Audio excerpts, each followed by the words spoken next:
débat. Donc, alors moi, j'ai pas eu les questions comme tu les as données. J'ai juste eu le titre du. Enfin, c'est peut-être moi, hein, mais peu importe. Mais donc j'ai travaillé sur le sujet en fait qui était l'unité et la reconstruction de la gauche.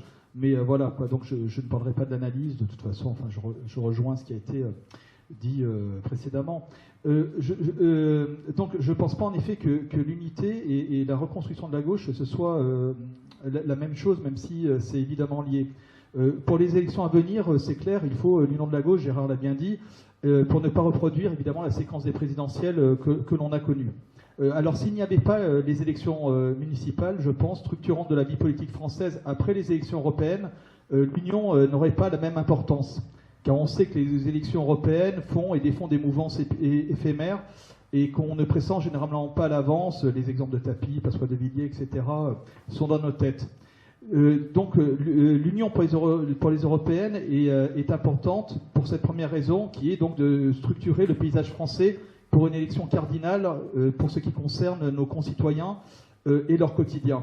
En plus, c'est une échelle où les politiques d'austérité, aussi bien nationales qu'européennes, montrent leurs conséquences et leurs conséquences néfastes pour les salariés.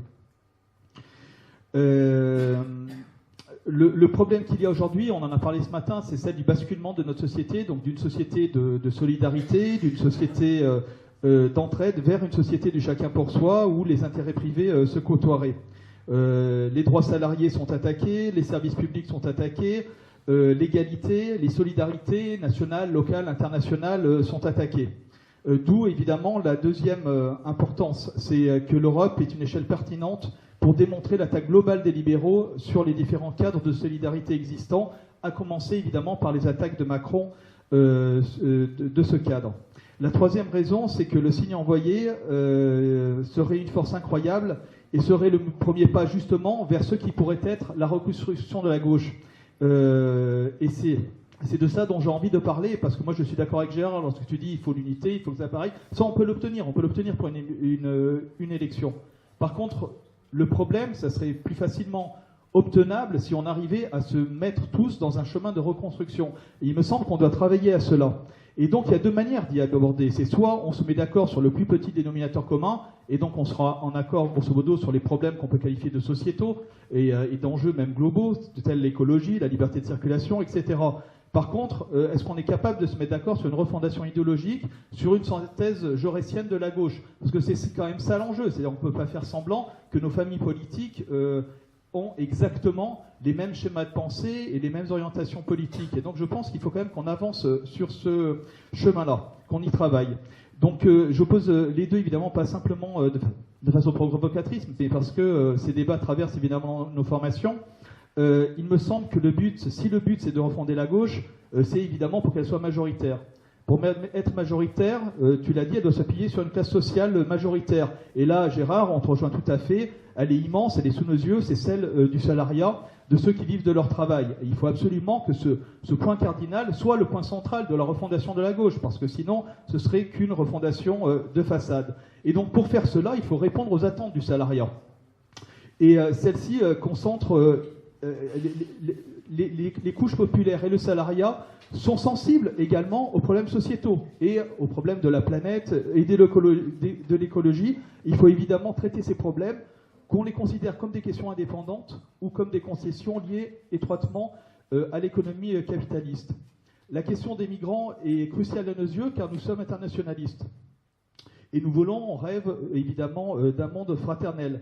Mais ça n'échappera à personne que ce n'est pas une position forte sur la problématique des migrants qui nous permettra de reconquérir l'électorat populaire et de les convaincre que notre position est juste et qu'il faut accueillir ces migrants qui subissent un exode massif en ce moment.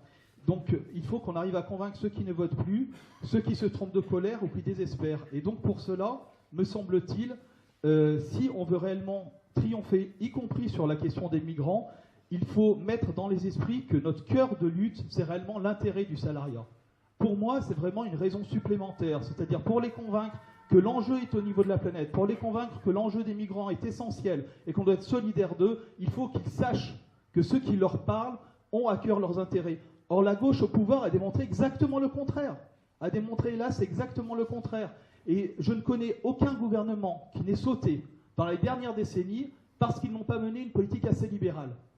Ce n'est pas vrai. Le peuple est de gauche, tous ces votes l'ont montré. C'est-à-dire que les uns après les autres, les gouvernements ont été défaits parce qu'ils ne répondaient pas à l'intérêt du salariat. La question de la transformation sociale est donc cruciale et elle doit être mise à l'ordre du jour. Et on doit remettre l'horizon du socialisme en fait à l'ordre du jour, évidemment avec des mots modernes, avec une conception moderne, mais il faut qu'on arrive à le faire. Sinon cet horizon manque cruellement à la gauche, mais également à l'électorat, également au quartier populaire, également dans les entreprises. Moi je suis désolé, c'est que lorsque vous parlez à un salarié, essayez de le convaincre de voter à gauche, il vous dira mais qu'est-ce que ça m'apporte, qu'est-ce que ça me fait, etc. Les dernières présidentielles, celle qui a eu un discours social qui a été entendu, c'est Marine Le Pen. On peut dire ce que l'on veut, mais le discours de Marine Le Pen a été entendu dans des couches populaires.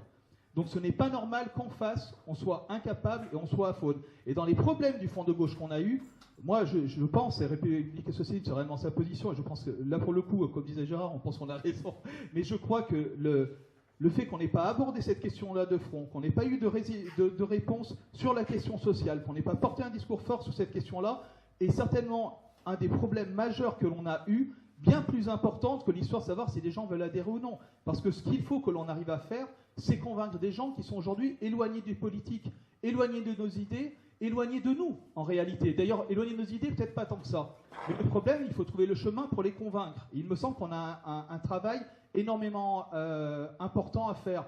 Alors moi, j'avais 7 ans en 81, et je me souviens encore de cette victoire et de l'espoir qu'elle a soulevé. Alors je n'étais pas né au moment de la guerre du Vietnam, mais ce que je sais, c'est quand des gens se mobilisaient, luttaient pour la paix, luttaient pour la solidarité, ils luttaient en fait contre le capitalisme également, parce qu'ils savaient que le capitalisme portait en lui la guerre, comme la nuée porte l'orage. Le lien a été fait. Lorsque moi je fais partie de la queue de comète des jeunes tiers-mondistes, lorsqu'on luttait contre le FMI et le GATT pour la société internationale, on luttait contre le capitalisme également.